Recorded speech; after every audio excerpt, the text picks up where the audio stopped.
De regreso a las sendas antiguas. Shalom para todos. Estamos aquí nuevamente para darle la bienvenida a su canal de regreso a las sendas antiguas. Hoy vamos a abordar algunos temas cortos, pero importantes todos ellos, obviamente. Nuestro deseo es ilustrar, mostrar cosas que de pronto usted no ha visto o de pronto no le han enseñado. Y de pronto nuestro propósito es llevarlo a usted a que usted mire por usted mismo para verificar si lo que le han enseñado o lo que aquí le estamos explicando es verdad, a la luz de las escrituras hebreas. Decimos escrituras hebreas porque las escrituras hebreas son las escrituras inspiradas y son la autoridad en la Biblia. Bien, vamos a mirar los temas que estamos mirando ahora son temas acerca del mensaje del Nuevo Testamento. ¿Cuál es el mensaje del Nuevo Testamento? Y vamos a decir que el mensaje del Nuevo Testamento contradice lo que ya se sabe que es verdad en la Biblia hebrea. Repito, el mensaje del Nuevo Testamento contradice lo que ya se sabe que es verdad en la Biblia hebrea. Entonces, tenemos que ir a ver cuál es la contradicción y por qué contradice. Porque esa es la primera pregunta. ¿Con cuál de las dos versiones me quedo yo? ¿Con lo que dice el mensaje del Nuevo Testamento o con lo que dice el mensaje de la Biblia hebrea? Porque yo tengo que quedarme con uno de los dos. Entonces, si yo acepto el mensaje de la Biblia hebrea, pues tengo que rechazar el mensaje del Nuevo Testamento. Porque es totalmente contradictorio. También tenemos que decir que en el Nuevo Testamento la obediencia a los mandamientos, que fue lo que Dios mandó, fue cambiada por la fe en el Mesías. Pero en un Mesías que de pronto no es el Mesías. En ninguna parte de la Biblia hebrea se menciona que los mandamientos iban a caducar o que iban a ser temporales. Lo que la Biblia hebrea nos dice es que los mandamientos son eternos. Su cumplimiento es eterno. Entonces, son intocables. Además, hay mucha confusión en la Biblia, en el Nuevo Testamento, sobre la figura de Dios. Obviamente no conocemos su esencia, ni su naturaleza, pero lo que conocemos de Dios es por lo que Él nos ha permitido saber. Y sabemos que Dios no es visible, no tiene ningún aspecto físico. Entonces, cuando en el Nuevo Testamento se refleja a Jesús como una figura divina, no tiene ningún sentido. Porque Dios nos ha comunicado de que su gloria Él no la comparte con nadie. Y que su lugar es único, donde quiera que Él esté y habite. Y obviamente que Él está fuera del tiempo y fuera del espacio. Y también que Dios es uno y único. Y repito, Dios no son tres unidades. Dios es uno. Deuteronomio capítulo 6, versículo 4. No tres. Porque uno no es igual a tres. Su creación tampoco puede contenerlo. Él está fuera de su creación. Fuera de su creación. Y si la creación no existiese, Dios seguiría existiendo. Tampoco, Dios no puede ser visto por ningún ser humano. También la Escritura nos dice eso. Y ningún ser humano ha visto a Dios. Escucharon su voz en los primeros 2 mandamientos en el Sinaí. Pero era porque Dios quería que el pueblo escuchara cuando Él le hablaba a Moisés, para que el pueblo creyera lo que Moisés les iría a decir de ahí en adelante. Y eso fue visto y fue escuchado, por millones de personas. Habían por lo menos 2 o 3 millones de personas. Por eso, como lo dije anteriormente, esa es la profecía. La Torá fue dada por profecía. Y es la palabra de Dios. Tampoco, Dios no es el Mesías. Y el Mesías no es Dios. Así que esto, como en el Nuevo Testamento se raya tanto, es importante aclarar esta parte. Y que también que el Mesías, en algún momento vamos a ver algunos de los requisitos, debe ser un ser humano. Y si es un ser humano, no puede ser un ser divino. Y si es un ser divino, no puede ser un ser humano. Por eso en Números 23-29 dice que Dios no es hombre para que mienta, ni hijo de hombre para que se arrepienta. Nos está diciendo que nada tiene que ver con el ser humano en cuanto a su naturaleza. En Deuteronomio capítulo 11, versículo 1, se nos dice: amarás pues al Señor tu Dios y guardarás sus ordenanzas, sus estatutos, sus decretos y sus mandamientos todos los días, o sea, siempre. En Génesis 22:18, precisamente con referencia a algo que Pablo dijo, cuando dijo que en Abraham serían benditas todas las naciones, y él dice que Abraham es el padre de todas las naciones. Es cierto hasta el punto de vista, y que en Abraham serían bendecidas las naciones. Sí, eso es cierto si siguen el ejemplo de Abraham. Y por eso dice: en tus simientes serán benditas todas las naciones de la tierra. ¿Por qué? Por cuanto obedeciste a mi voz. ¿Y qué quiere decir obedecer a la voz de Dios? Pues quiere decir guardar sus mandamientos, obedecer sus mandamientos. Entonces en Génesis 26:18 se dice que en las simientes de Abraham serán benditas todas las naciones de la tierra, por cuanto obedeciste a mi voz. Así que los descendientes de Abraham son aquellos que guardan los mandamientos de Dios. No como Pablo lo dice, que es para todo el mundo. No, ahí no aplica. Bueno, en Deuteronomio 6:25 dice: tendremos justicia cuando cuidemos de poner por obra todos estos mandamientos delante de nuestro Dios, como Él nos ha mandado. Poner por obra. Un mandamiento hay que traerlo a la práctica. Un mandamiento no se puede quedar en la mente ni en la cabeza de la persona. Tenemos que ponerlos en acción. Honrar a padre y madre. Bueno, tenemos que practicar cómo honrar a padre y madre.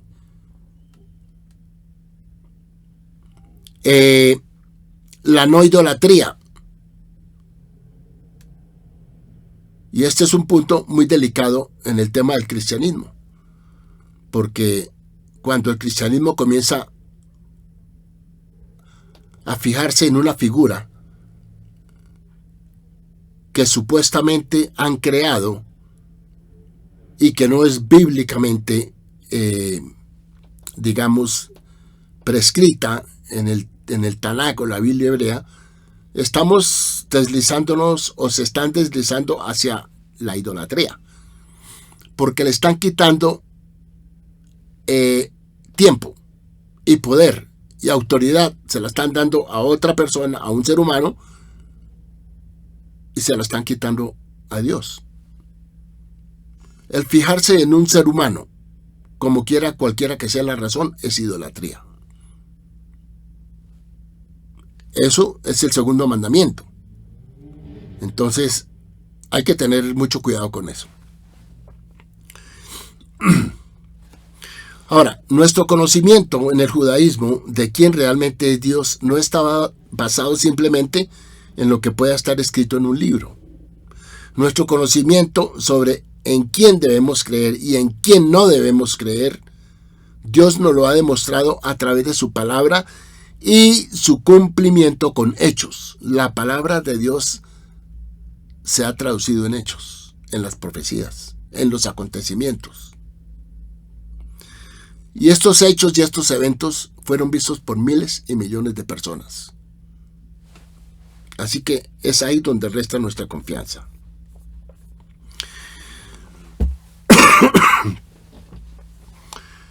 Comenzaremos a tocar algunos puntos diversos de aquí y de allá. Uno de ellos es el tema de la segunda venida de Jesús, para los que obviamente que en el Nuevo Testamento piensan que Jesús es el Mesías, cosa que ya hemos negado y ahorita mismo vamos a mostrar por qué.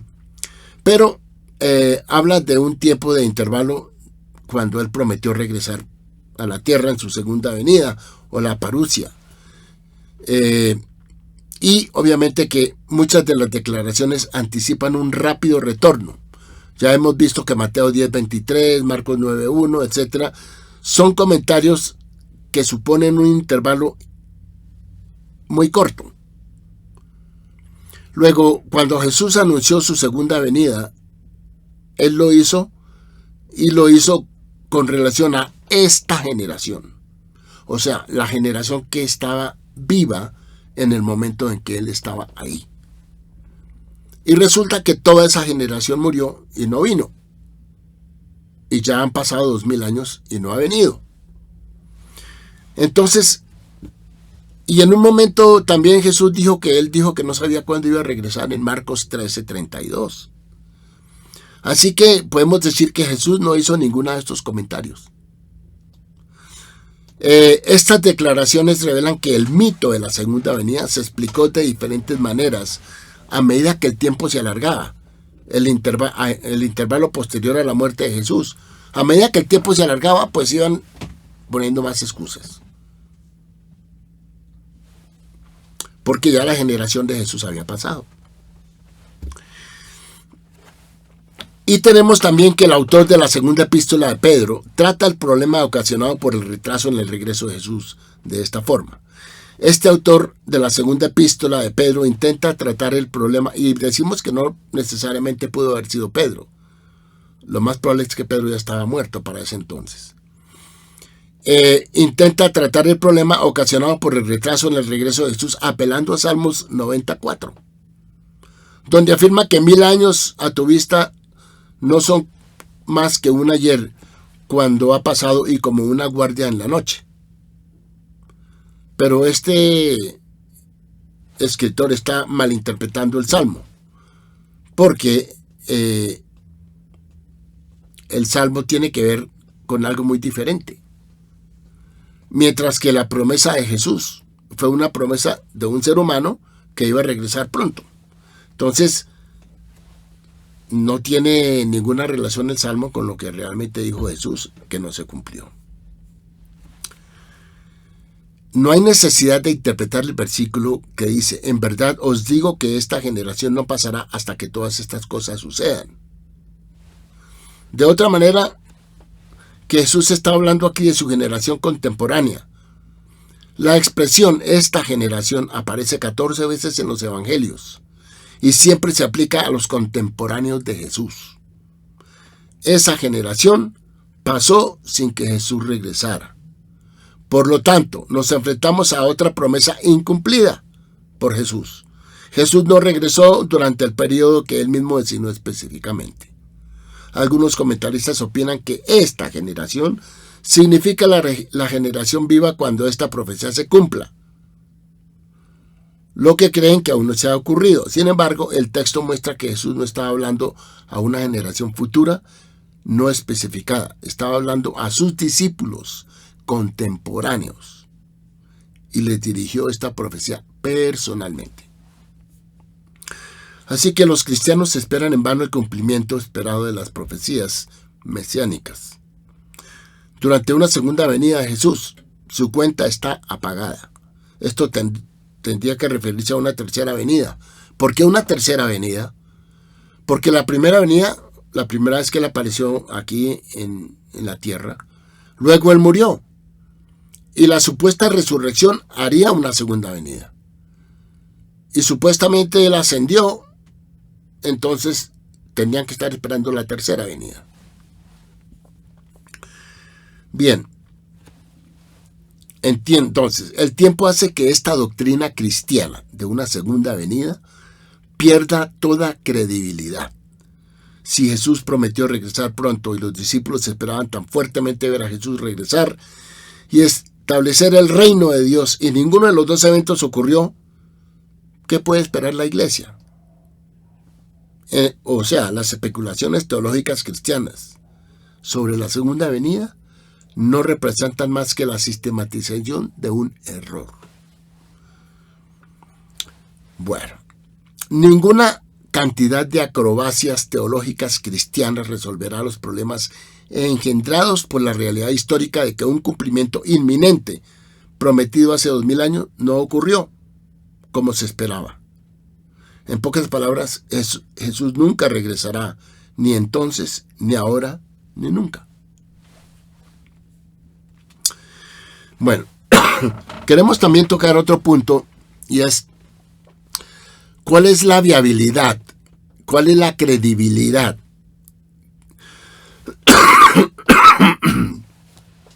que puede haber en el Nuevo Testamento? Para eso tenemos que ir a el libro de los Hechos, capítulo 9, capítulo 7, versículo 55, donde está Esteban. Este es un ejemplo de muchos otros. Si yo les puedo decir a ustedes una cosa, ustedes pueden encontrar documentos donde hay más de 150 errores en el Nuevo Testamento. Un texto con 150 errores, ¿qué tan confiable puede ser? Mucho menos inspirado. Pero traemos esto acá como un ejemplo. En Hechos 7:55, Esteban, aunque supuestamente estaba lleno del Espíritu Santo, porque eso lo dice ahí, hace de Abraham el comprador de un pedazo de tierra en Siquem, en efecto transfiriendo el lugar de entierro de los patriarcas de Hebrón en Judea a Siquem en Samaria. Pues, obviamente que Esteban se equivocó completamente. ¿Por qué? Porque él hace referencia de que Abraham compró un pedazo de tierra en Siquem. No, él no compró en Siquem ningún pedazo de tierra. Él lo compró fue en Hebrón. Entonces, hay como un intercambio de textos que realmente muestran una confusión. El texto masorético identifica a Hebrón como la ubicación de la cueva funeraria de Macpela, que Abraham compró a Efrón elitita. Eso está en Génesis 23, del versículo 1 al 20, donde Abraham, Isaac y Jacob fueron enterrados. Sin embargo, Esteban localiza la cueva funeraria de Jacob en Siquem como comprados a los hijos de Hamor por Abraham, al afirmar que Jacob y sus hijos fueron enterrados en una tumba que Abraham compró en Siquem. No, eso no es así. La tumba que Abraham compró fue en Macpela, en Hebrón. Esto infiere que Abraham e Isaac también que fueron enterrados allí. Las escrituras judías afirman que Jacob fue enterrado en Hebrón, en la cueva de Macpela, que Abraham había comprado a Efrón elitita, por 400 ciclos de plata. José fue enterrado en Siquem, o sea, el que fue enterrado en Siquem fue José, en el pedazo de tierra que Jacob había comprado por 100 ciclos de plata a los hijos de Hamor. Así que es obvio que aquí hay un error grande, y es obvio que a pesar de que la afirmación dice que Esteban estaba bajo la influencia del Espíritu Santo, no podía aclarar las escrituras básicas. Esto es, para mí es bastante serio. Ahora, en el tema del Mesías, vamos a dar una breve explicación sobre lo que dice la tradición judía del Mesías. ¿Cuál es el fundamento y las numerosas referencias bíblicas sobre las que se basa? El judaísmo se basa siempre en lo que está escrito. no en suposiciones, no en afirmaciones contenciosas. Así que, en primer lugar, el Mesías debe ser judío. Entonces, eso está en Deuteronomio 17:15. Puedes nombrar un rey sobre ti, a quien el Señor escogerá, tu Dios. Uno de entre tus hermanos pondrá como rey sobre ti. Tenía que ser judío. Debe ser miembro de la tribu de Judá, según Génesis 49:10. Debe ser descendiente varón directo del rey David y del rey Salomón, su hijo. Eso está en 2 de Samuel, capítulo 7, versículos 12 y 13. Dice, le está diciendo Dios a David: y cuando tus días se cumplan y te acuestes con tus padres, pondré tu simiente después de ti, que saldrá de tus entrañas, y estableceré su reino. Él construirá una casa para mi nombre, y yo haré firme el trono de su reino para siempre. Ahí, para siempre. Ahí está, que es la descendencia de David. La genealogía del Nuevo Testamento es inconsistente. Si bien dado relatos de la genealogía de José, establece claramente que él no es el padre biológico de Jesús. Ya ahí es donde tenemos el primer error. Que si Jesús nació de una virgen y el padre de Jesús fue el Espíritu Santo, pues no puede ser el Mesías. Bueno. También, este personaje debe reunir al pueblo de Israel del exilio y devolverlo a Israel. Isaías 11:12. Y establecerá una bandera para las naciones y reunirá a los marginados de Israel y reunirá a los dispersos de Judá de los cuatro rincones de la tierra. Entonces, ¿están todos los judíos viviendo en Israel? No. ¿Han vivido todos los judíos alguna vez en Israel desde el tiempo de Jesús? No. Entonces tampoco se cumplió esto. Él debe reconstruir el templo en Jerusalén. Dice, y pondré mi santuario en medio de ellos para siempre, y mi tabernáculo estará con ellos.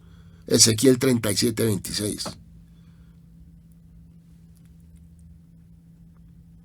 O sea, vemos aquí que no hay templo en Jerusalén. Y lo que es peor, fue poco después de la muerte de Jesús que el templo fue destruido. En cambio de ser construido, fue destruido. Justo lo contrario de la profecía. También este personaje gobernará en un momento de paz mundial. Dice Miqueas 4:3, convertirán sus espadas en arados y sus lanzas en ganchos de poda. La nación no levantará la espada contra la nación, ni aprenderán más la guerra. Muy bueno. Él gobernará en un momento en que el pueblo de Israel observará los mandamientos de Dios. ¿Por qué? Ezequiel 37:24 dice, mi siervo David será rey sobre ellos. Y todos tendrán un solo pastor. Ellos seguirán mis ordenanzas y tendrán cuidado de observar mis estatutos. Por eso vemos que en la era mesiánica los mandamientos están vigentes.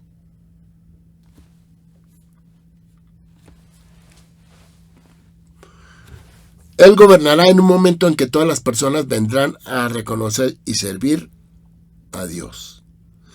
Dice, y sucederá que de una luna nueva a otra y de un sábado a otro, toda carne vendrá a adorar delante de mí, dice Dios. Isaías 66:23.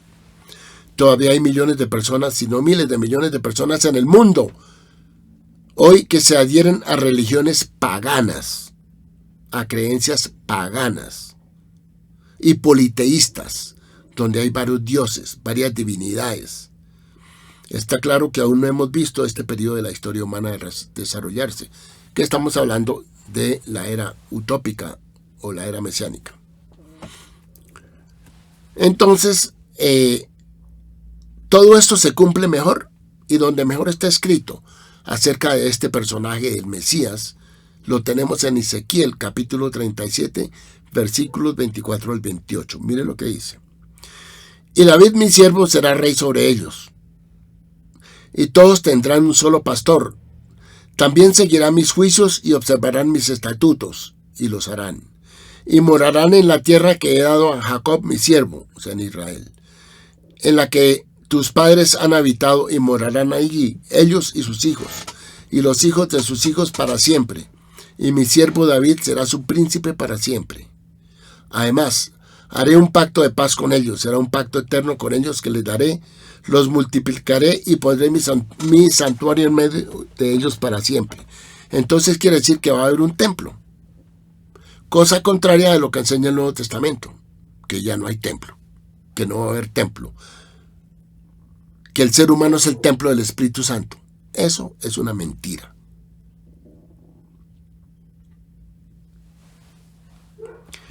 Y mi tabernáculo estará con ellos.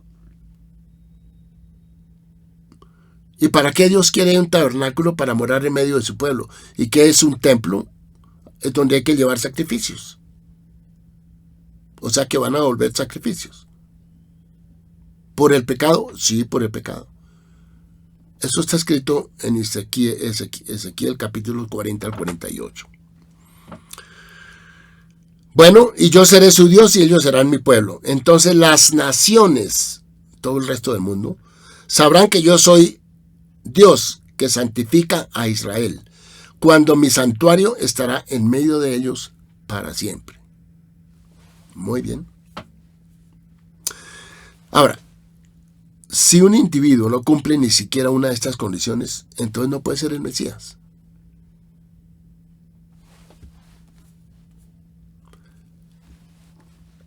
Preguntémonos, ¿será que Jesús cumplió alguna de estas condiciones? No, no cumplió ninguna. No se sabe quiénes fueron los autores originales de los evangelios. Los nombres asignados a quienes fueron sus autores se basan en conjeturas del siglo II.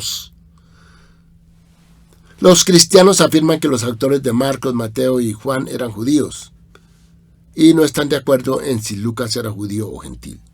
En cualquier caso, es evidente que las doctrinas y actitudes samaritanas hacia los judíos y el judaísmo influyeron fuertemente en el Evangelio de Juan. Obviamente porque los samaritanos había un conflicto entre samaritanos y judíos. Entonces, es posible que haya este tipo de influencia en el Evangelio de Juan. Cualesquiera que sean los orígenes étnicos de los autores del Nuevo Testamento, o los personajes protocristianos que aparecen en sus respectivas obras, el sentimiento expresado es decididamente antijudío. El Nuevo Testamento es un texto antijudío, anti-Israel, anti-Torah. Así que es algo que hay que tener muy en cuenta.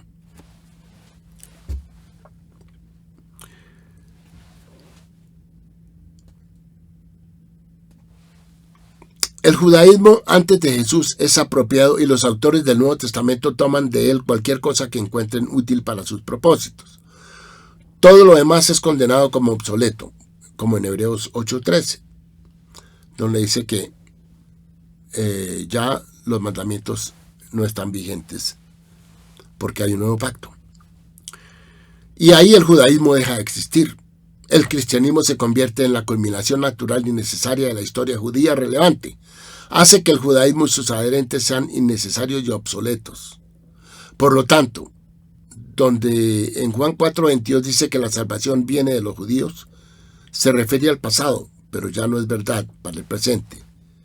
Y el futuro, una vez que llega Jesús a la escena, se convierte en una realidad para ellos. El tema de Pablo se jacta de que fue circuncidado al 8º día, de la nación de Israel, de la tribu de Benjamín, un hebreo de hebreos, como a la ley, un fariseo, o sea, súper obediente a la Torá, según Filipenses 3:5. Pero enseñó que con la muerte de Jesús, la circuncisión ya no era espiritualmente significativa, que eso ya no cuenta. Ahora era una mutilación de la carne, según Filipenses 3:2. Declaró que ya no había ningún significado para la existencia nacional judía, porque no todos son Israel, descendientes de Israel. Tampoco son todos hijos porque son descendientes de Abraham, sino por medio de Isaac tus descendientes serán nombrados. Es decir, no son los hijos de la carne los que son hijos de Dios, sino los hijos de la promesa que son considerados como descendientes. Romanos capítulo 9, versículos 6 al 8. Estos hijos de la promesa después de la crucifixión, dice Pablo, son llamados no solo entre los judíos, sino también entre los gentiles. Para Pablo, él hizo un revuelto ahí y cogió gentiles y judíos y los puso a todos en una sola categoría. Además, Pablo sostiene que con la muerte de Jesús ya no hay necesidad de la Torá, de la ley. Entonces yo me pregunto, si la ley dice que hay que amar a padre y madre, entonces ya no lo hago. ¿Será? Que no hay que asesinar, entonces ya no hay ley. Y si no hay ley, pues sería un mundo lleno de anarquía.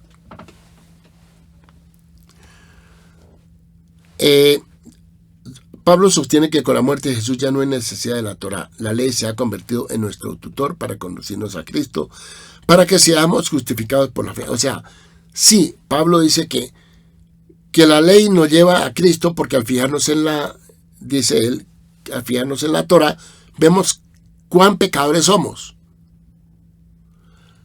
Si la Torá me muestra eso, me está diciendo, mire a ver qué hace para cambiar ese semblante.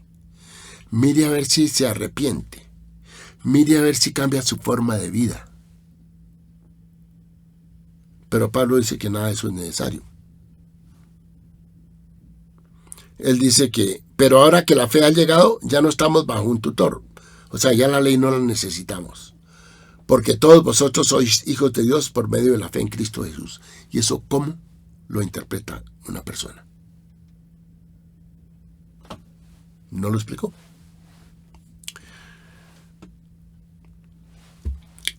Lo más importante aquí, revelador, es que Pablo, el comentario de Pablo en Filipenses 3:8, él consideraba que todo lo que él había aprendido en su vida anterior dentro del judaísmo no era más que estiércol, basura, en comparación con su conocimiento de Cristo, como él lo veía.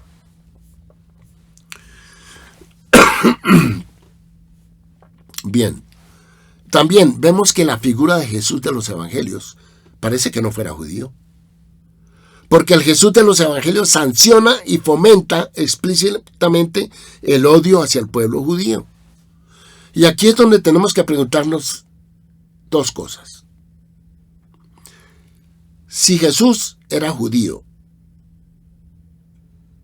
y predicó la ley de Moisés, como dicen los evangelios, ¿cómo es posible que él haya hablado contra el judaísmo o contra la Torá?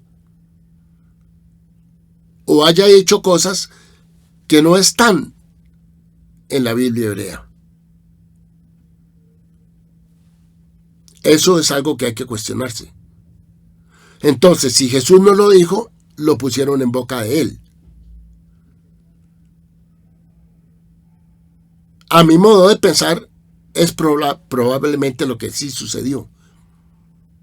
Como él no escribió ninguna palabra, y los evangelios se escribieron tan tarde, 50, 60 años más tarde, pues lo pusieron a decir cosas, ¿para qué? Para apoyar las enseñanzas de Pablo. Porque las enseñanzas de Pablo salieron mucho antes de los evangelios. Y las enseñanzas de Pablo las tenemos desde el libro de Mateo, capítulo 1. Cuando se habla del famoso nacimiento original, donde dice que nacerá un hijo que llamará Jesús y salvará al pueblo de sus pecados. Eso es teología paulina.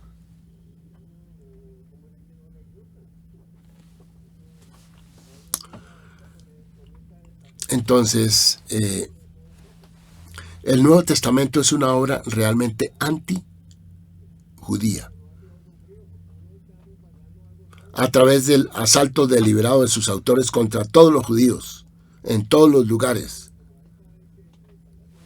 La historia de la crucifixión de Jesús se convirtió en un catalizador importante para provocar gran parte del sufrimiento soportado por el pueblo judío a lo largo de los siglos. Mire usted la época de la Inquisición, cuando la Iglesia Católica perseguía a los judíos. No solamente ellos, muchos imperios y últimamente Hitler.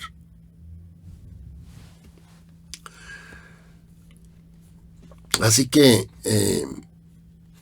eso hay que tenerlo muy en cuenta. Bien, otro punto que quisiera tocar es que el Nuevo Testamento muestra muchos escritos o muestra un mensaje que no es bíblico en el sentido de que es un mensaje apócrifo. Las escrituras apócrifas son escrituras que no fueron aceptadas para ser canonizadas. El libro de la carta de Judas, por ejemplo, tiene aspectos apócrifos del libro de Enoc. Enoc fue un libro que fue escrito 200 y pico de años antes de la era común. Y ahí habla de cuando dice que Satanás luchaba, competía por el cuerpo de Moisés. Eso no tiene ninguna figura bíblica. Esos escritos apócrifos. Pero eso está en la carta de Judas y eso está en el Nuevo Testamento. Entonces vemos que el Nuevo Testamento tiene muchos escritos que no son realmente inspirados bíblicamente. Entonces quería tocar que el tema, por ejemplo, de Satanás está en el Nuevo Testamento. Y el tema de Satanás es un tema muy, muy popular en el cristianismo. Porque con eso hace que la gente de pronto dé más limosna o diezme, como sea yo, porque juegan con el temor de la gente. En la visión cristiana, este personaje es un ángel caído que tiene libertad de elección y se rebela contra Dios. Eso lo dice el mismo Apocalipsis, que él se reveló en el capítulo 12. Los cristianos usan convenientemente el Satanás para explicar cualquier comportamiento malvado o irracional de la misma persona. El Nuevo Testamento es un terreno fértil para este tipo de perspectiva. Es solo aquí que Satanás se convierte en un ángel malvado y rebelde, que muy probablemente convirtió al personaje llamado Satanás en un ángel malvado y enemigo de Dios, basado en el dualismo teológico persa, donde tal construcción está presente. O sea, el tema de Satanás, eso viene de la ideología persa. Del Asura Astra. Y eso pues se vino filtrando y vino corriendo después del regreso del exilio babilónico. Se filtraron esas creencias y el Nuevo Testamento las recogió. Entonces, ¿cuál es la visión judía de este personaje de Satanás? Primero, Satanás está claramente subordinado a Dios. Nadie puede ser oponente a Dios. Nadie. No puede haber ningún ser. Entonces, puede ser un miembro de su entorno, pero es un ser que es incapaz de actuar sin el permiso de Dios. En ninguna parte, es en ningún sentido rival de Dios. Dios no tiene rivales. La afirmación cristiana de que fue Satanás quien creó el mal es completamente falsa, según lo dice la Biblia hebrea. En Isaías 45:7 dice Dios: yo formo la luz y creo la oscuridad, hago la paz y creo el mal. Yo, el Señor, hago todas estas cosas. Cuando se refiere al mal, no es la maldad, sino el obstáculo como una prueba. Dios crea todas las cosas, no simplemente las cosas buenas. No hay un solo versículo en todo el Tanaj que diga que Satanás alguna vez creó el mal o alguna vez desobedeció un mandamiento de Dios. Satanás es un siervo obediente de Dios en el Tanaj, que sirve el papel de acusador del hombre en la corte de Dios. Dios creó la tentación de hacer el mal, en parte para probar nuestra lealtad y en parte para mejorarnos. Digamos que si yo no tengo la oportunidad de hacer el mal, quiere decir que yo no tengo la oportunidad de escoger, no tengo libre albedrío. Pero si yo tengo la oportunidad de escoger hacer el bien o hacer el mal, ahí Dios me va a probar qué camino cojo.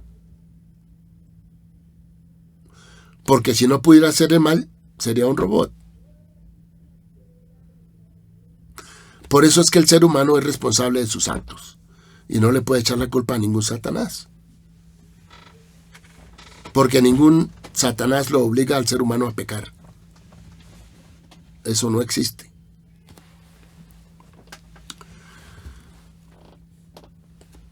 Es por eso que la palabra Satanás, que en hebreo significa literalmente un adversario, tenemos el ejemplo en Números, el libro de Números, capítulo 22, versículo 22, que viene a desafiarnos, encontrarnos esta noción a lo largo del libro de Job, donde Dios le da permiso al Satanás para desafiar al justo Job. De hecho, una de las expresiones más dramáticas y poderosas de la lucha del hombre con Dios y su conciencia involucra a Job y a Satanás. Dios le había dado permiso a Satanás para afligir a Job con todo tipo de dificultades y desgracias. A su vez, Job pierde a su familia y sus posesiones y es afectado por enfermedades. Mientras se sienta en pura agonía, sus colegas cercanos le dicen: tu piedad es tu necedad. Incluso su esposa le dice: ¿todavía te aferras a tu integridad? Y luego le dice a la esposa: maldice a Dios y muérete. Pero Job le dice: ustedes hablan como alguien que es despreciable. Mire lo que dice Job: debemos aceptar de Dios solo el bien y no aceptar también el mal. O sea que de Dios viene la adversidad para probar la fe del ser humano. Luego, es la misión de toda persona consciente vencer las tentaciones y hacer lo correcto. La misma Torá, la misma ley, en Génesis 4, 6 y 7, nos dice que el ser humano puede vencer el pecado. También es algo que Pablo nunca pudo hacer. Y por eso Pablo tuvo que recurrir a una figura que él se inventó, porque él era incapaz de dominar su propia voluntad. Dios no nos dio mandamientos que no podamos obedecer. Hubiera sido un Dios injusto. Así que sabemos que el ser humano puede dominar el pecado. Entonces, y es a través de ese arrepentimiento, del cambio del ser humano, de una transformación paulatina a través del conocimiento de Dios, una conversión hacia hacer el bien, que el ser humano se va transformando. Y es lo que Dios quiere que el ser humano haga. Y por eso se nos dieron los mandamientos. Ellos son una bendición, no como Pablo dice que son una maldición. Bueno, muchos cristianos también tienen dificultades para entender cómo es posible que los judíos estudien su Biblia y no la vean como señalando a Jesús como el Mesías judío. Muchos cristianos dicen: ¿pero cómo? Si nosotros vemos a Jesús en todas partes, ¿cómo es que los judíos no lo ven en ninguna parte? Es posible, como afirma el Testamento griego, y cuando digo el Testamento griego hablo del Nuevo Testamento, porque es un escrito griego, ni siquiera en hebreo. Y como dije anteriormente, ¿por qué Dios hubiera dejado un escrito o permitido un escrito en griego para los hebreos y no les hubiera escrito en hebreo? Pues no tiene sentido. Este Testamento griego afirma que Satanás es posible que haya cegado a los judíos que ahora tienen un velo que les cubre los ojos. Mire lo que dice 2 Corintios capítulo 3 versículos 14 y 15. Pero el entendimiento de ellos se embotó, porque hasta el día de hoy, cuando leen el antiguo pacto, como lo dice Pablo, les queda el mismo velo no descubierto, el cual por Cristo es quitado. Y aún hasta el día de hoy, cuando se lee a Moisés, el velo está puesto sobre el corazón de ellos. O sea, Pablo está queriendo decir que no podemos ver a Jesús en la Biblia hebrea porque hay un velo. Obviamente eso no es verdad. ¿O será posible que los cristianos hayan estado viendo un espejismo? Algo que se imaginan, pero no es.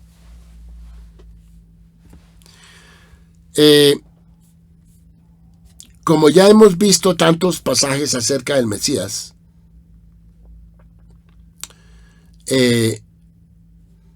no vamos a repasarlos, pero vamos a decir que en el final de los días, como dice Zacarías, capítulo 8, versículo 22 y 23, dice: vendrán muchos pueblos y naciones poderosas a buscar al Señor de los ejércitos en Jerusalén y a implorar el favor del Señor.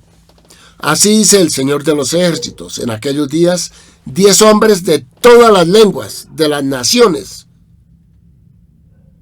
asirán el vestido de un judío, diciendo: iremos con vosotros, porque hemos oído que Dios está con vosotros. Y siempre ha sido así. Dios está con su pueblo. El pueblo que es obediente. El pueblo que ha asumido el yugo de la Torá. Ese es el pueblo de Dios. Bueno,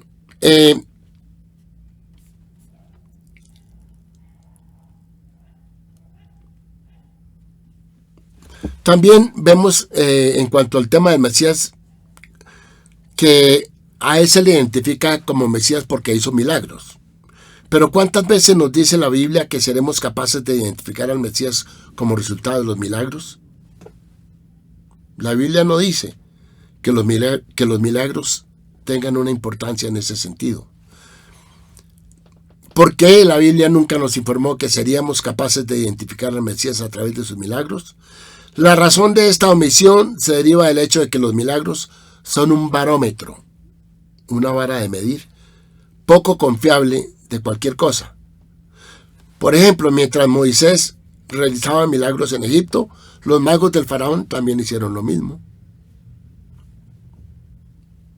Y en Deuteronomio capítulo 13 se nos dice que los falsos profetas tendrán la capacidad de realizar milagros sobrenaturales, con el fin de probar nuestra fidelidad a Dios. Curiosamente, las escrituras griegas afirman que los falsos mesías harán milagros para engañar a la gente. Eso dice Mateo 24:24. Entonces, si un falso mesías es capaz de hacer milagros, entonces los milagros no pueden probar que alguien es el Mesías.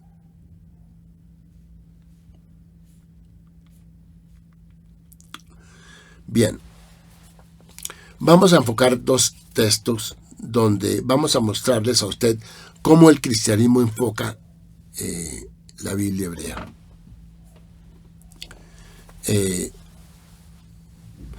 Muchos cristianos sienten que hay textos de prueba. Son tan convincentes que les resulta imposible entender cómo no han tenido ningún impacto en los judíos durante los últimos 2000 años. El defecto básico de este enfoque se deriva de la forma en que se han extraído estos pasajes. En lugar de leer objetivamente la Biblia hebrea para entender lo que realmente significa, algunos cristianos se han acercado a ella con una conclusión preconcebida en mente, muchas veces lo he dicho, como cuando un arquero, una persona con un arco y una flecha, primero dispara su flecha contra un árbol y luego pinta un blanco alrededor de la flecha. Estos cristianos asumen desde el principio que Jesús era el Mesías. ¿Por qué? Porque van a la Biblia y ya tienen esa idea preconcebida. Entonces lo van a ver en muchas partes donde realmente no está. Y luego tratan de encontrar pasajes en la Biblia que suenen como Jesús. Como resultado de este enfoque circular para leer la Biblia, el significado de la Biblia ha sido distorsionado con el fin de volver a meter a Jesús en el texto. Si una persona usa anteojos teñidos de rojo, todo lo que va a ver le aparecerá de color rojo. Del mismo modo, cuando los cristianos se acercan a la Biblia con gafas de Jesús, pues eso es lo que van a ver. Vamos a mirar un ejemplo acá.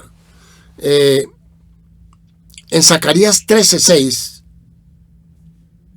dice: y uno le dirá a otro, ¿cuáles son esas heridas en tus manos?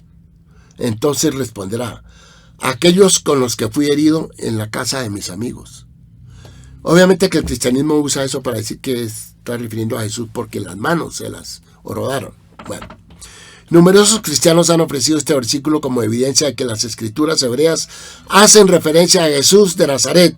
Sin embargo, todo lo que se necesita hacer para perforar esta ilusión es simplemente leer todo el capítulo de Zacarías, cuando quede claro que el pasaje está hablando de un falso profeta. Entonces, ¿cómo podríamos nosotros comprobar esto? Bueno, tendremos que ir al libro de Zacarías y tratar de mirar este capítulo 13, qué es lo que está diciendo.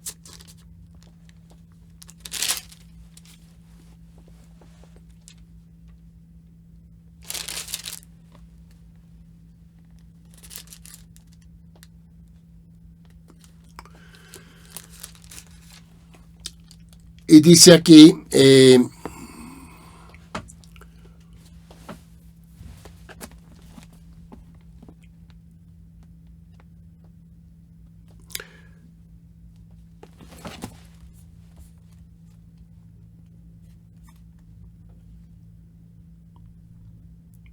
esta ilusión es simplemente leer todo. Ok, cuando puede, claro, vamos a mirar por qué habla de un falso profeta.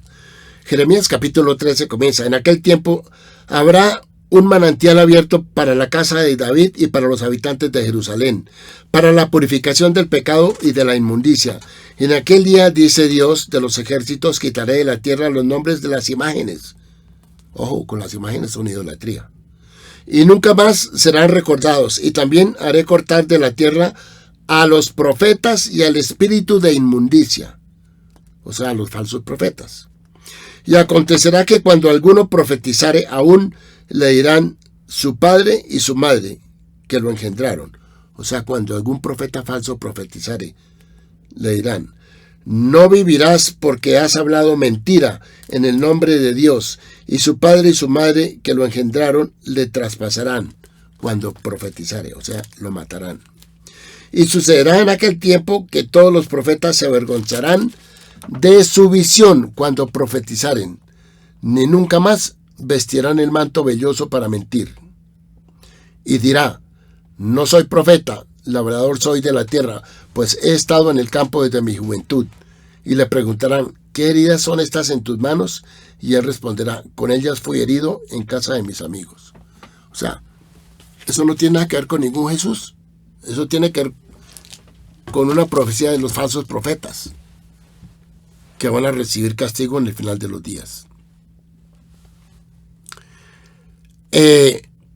Otro versículo de la Biblia hebrea reunido para apoyar la creencia de que Jesús era el Mesías se encuentra en el Salmo 41. Dice: sí, mi amigo, familiar en quien confié, que comió de mi pan, ha levantado su talón contra mí. Salmo 41:9. Este versículo no solo se cita en innumerables tratados misioneros, sino que las escrituras griegas mismas citan este versículo como cumplido según en las escrituras griegas y lo atribuyen a Judas Iscariote. La pregunta aquí es, ¿en verdad el Salmo 41 es una profecía mesiánica? ¿Fue escrito con el fin de dar al pueblo judío información vital que necesitarán para ayudar a identificar a su Mesías? ¿O es simplemente otro ejemplo de leer a Jesús de nuevo en la Biblia para reforzar una creencia en él a la que se llega, independientemente del testimonio de las Escrituras hebreas?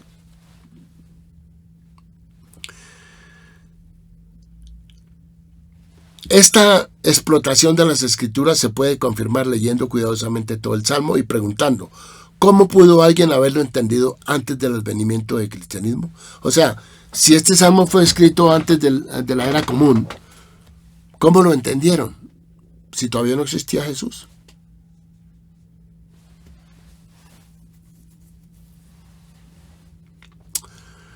Bueno. Y por último, vamos a hacer un pequeño esbozo también de lo que tiene que ver con el... se nos dice que, del tema de Mateo, 2 ejemplos muy claros de cómo la escritura de la Biblia judía, con gafas de color de Jesús, llevó a tomar pasajes fuera de contexto para encontrar textos de prueba. Se pueden encontrar en el 2 capítulo de Mateo. Se nos dice que a José se le advirtió que abandonara Belén porque Herodes intentaría matar a Jesús. José toma a Jesús y a María y huye a Egipto. Mateo luego afirma que esto tuvo lugar para cumplir una profecía mesiánica de las Escrituras hebreas y estuvo allí hasta la muerte de Herodes para que se cumpliera lo que fue hablado del Señor por el profeta diciendo: de Egipto he llamado a mi hijo. Mateo 2:15. Sin embargo, si examinamos la fuente de la cita de Mateo, vemos que Mateo distorsionó seriamente su significado. Cuando Israel era un niño, entonces lo amé, y de Egipto llamé a mi hijo. El capítulo 11 de Oseas describe la historia temprana del pueblo judío, después de que Dios los redimió del exilio egipcio. A lo largo de esta historia se habla del pueblo judío como el Hijo de Dios, según Éxodo 4:22. Mateo aquí ignora este contexto y distorsiona el verdadero significado del versículo al afirmar que en realidad era una profecía sobre los primeros días de Jesús. Está claro que Mateo solo es capaz de oscurecer el significado real citando solo la última mitad del versículo, dejando de lado el principio que aclara que está hablando de Israel. También más adelante en el 2 capítulo de Mateo se nos dice que Herodes se enfureció cuando los sabios le informaron del paradero de Jesús con el fin de cortar de raíz la amenaza mesiánica. Herodes envía una fuerza para matar a todos los bebés de 2 años o menos en Belén y todas las ciudades circundantes. Mateo continúa afirmando que esta historia fue anticipada en las escrituras judías. Entonces se cumplió lo que fue hablado por Jeremías el profeta diciendo: en Ramá se oyó una voz, lamentación y llanto y gran luto, Raquel llorando por sus hijos y no podía ser consolada porque no lo son. Eso está en Mateo 2, 17 y 18. Aquí Mateo cita todo el versículo, pero sin embargo distorsiona su significado real. Al examinar el contexto original de este versículo del capítulo 31 de Jeremías, vemos que Raquel no está llorando por los niños que fueron asesinados, sino por los niños que todavía estaban vivos, pero que eran llevados en cautiverio. Así, y por eso le dijo el Señor: absténgase de llorar tu voz y tus ojos de lágrimas, porque tu trabajo será recompensado, dice Dios, y vendrán de nuevo de la tierra del enemigo. O sea, en este momento era cuando estaban yendo al exilio. Y hay esperanza al final, dice el Señor, que sus hijos vuelvan a su propia frontera. Jeremías 31, 16 y 17. Así que someter todos los textos de prueba cristianos a este tipo de escrutinio conduce a resultados similares. Siempre que vamos a ver algo en el Nuevo Testamento y compararlo con los que hay en la Biblia, vamos a encontrar que hay distorsiones. Hay muchas distorsiones. Bueno, y por último, para cerrar esta explicación el día de hoy, una luz sobre Isaías 53 Nos dice que no deberíamos sorprendernos a estas alturas que numerosos ya estudiosos cristianos hayan llegado a la conclusión de que este famoso pasaje no es realmente una profecía sobre Jesús. De hecho, están de acuerdo con la forma en que los judíos han entendido tradicionalmente este capítulo, como un pasaje sobre el sufrimiento histórico de Israel. Muchos cristianos que insisten en que Isaías 53 es una prueba incontrovertible de que Jesús era el Mesías, nunca han estudiado realmente, cuidadosamente, todo el libro de Isaías. No saben cuál es el mensaje de Isaías. Podría ser que si abordaran este capítulo en contexto, sin un sesgo de encontrar apoyo para su creencia en Jesús, podrían ver las cosas de manera diferente. Bien, alguien que lo leyó antes del cristianismo lo habría entendido necesariamente como tal.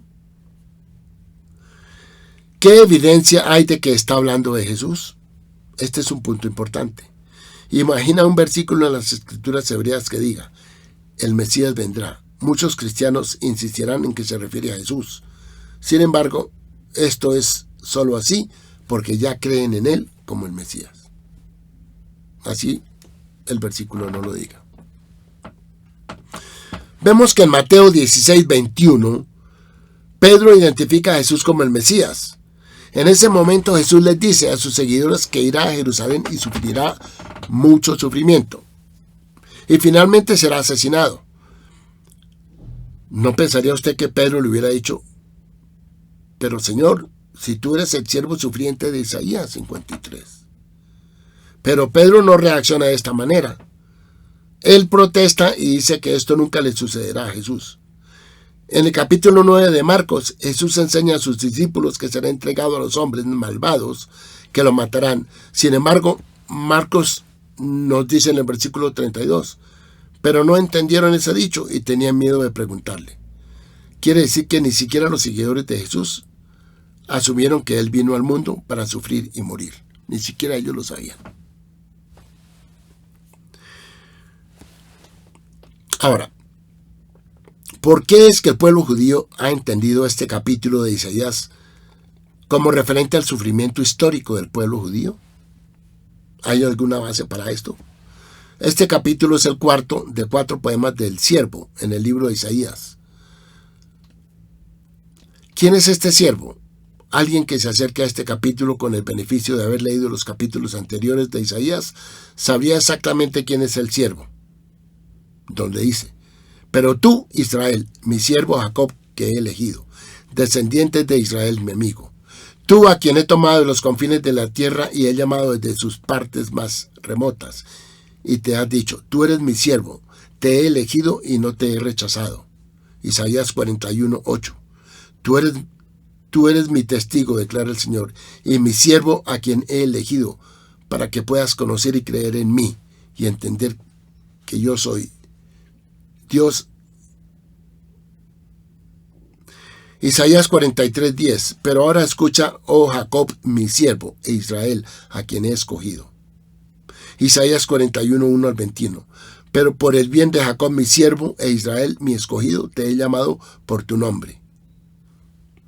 Muchas otras partes, hay muchas donde Israel es el siervo de Dios. Ezequiel 28:5, Primera de Crónicas 16:13, Salmo 136:22, etcétera, etcétera. Ahora, en realidad las únicas personas que se sorprenderían si el tema de este capítulo fuera Jesús, sería el pueblo judío. Pero se nos dice que el pueblo judío se sorprenderá, sino que el resto del mundo. ¿Por qué? Porque eso es lo primero que dice el primer versículo del capítulo. ¿Quién ha creído a nuestro anuncio? ¿Quién está hablando ahí? Las naciones del mundo. Cuando vean que el siervo sufriente no era Jesús, sino era Israel. De hecho, la Biblia nunca nos dice que el pueblo judío se llevará una gran sorpresa en el futuro. Isaías nos dice que las naciones y los reyes del mundo se sorprenderán, porque nunca esperaron ver la redención y la exaltación del siervo de Dios. La Biblia nos dice repetidamente que las únicas personas que se sorprenderán en el clímax de la historia serán las naciones del mundo. Cuando vean que, wow, Jesús no es el siervo sufriente, es Israel. Por eso las naciones se sorprenderán. Eso es lo que dice el primer versículo.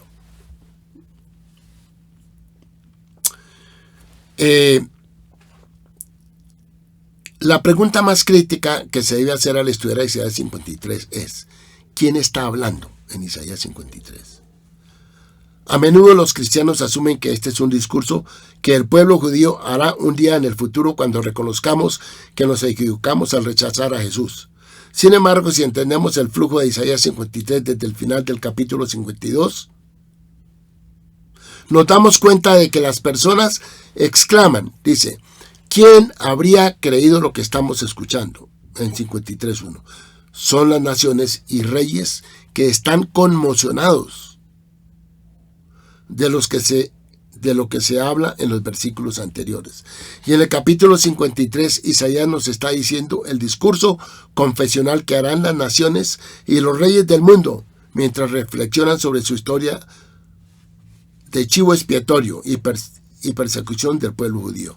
Esta dinámica que habla de cómo el pueblo judío históricamente perseguido finalmente será redimido y exaltado por Dios, en última instancia será reconocido por las naciones del mundo. Está bien desarrollado en las Escrituras. Vemos este tema descrito muy claramente en pasajes como Isaías 60.1, Isaías 60.10 y el versículo 14 y 15.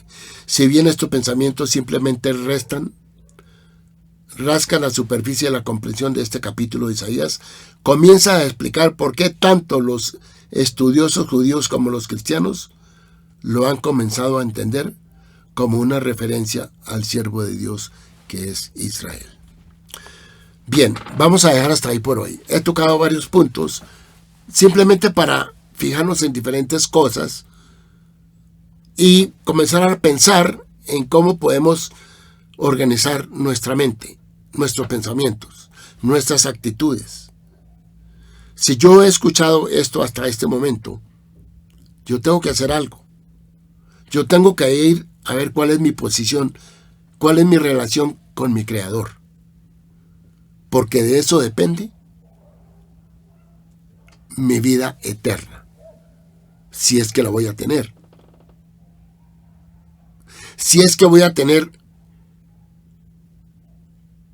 una presencia en el mundo por venir o en la era mesiánica. Porque este mundo es el mundo de prueba. Aquí es donde el ser humano está a prueba. Aquí es donde el ser humano se puede perfeccionar, si lo quiere. Después de muerto ya no puede hacer nada más. Quedó lo que hizo.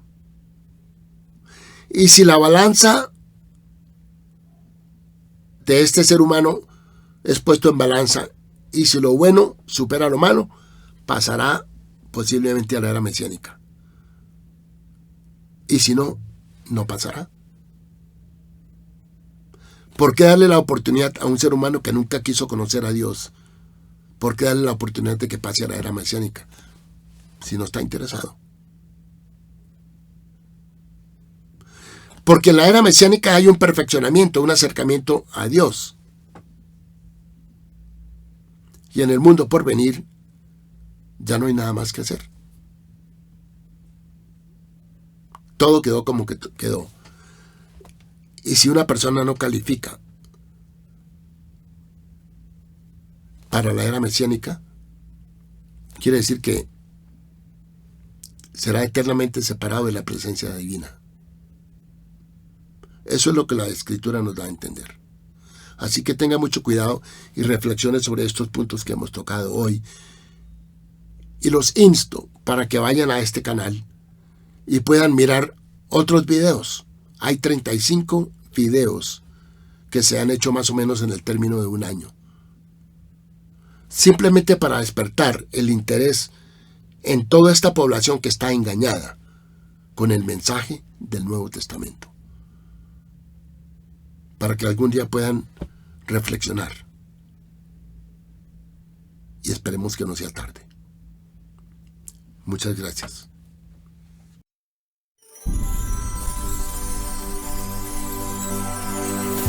De regreso a las sendas antiguas.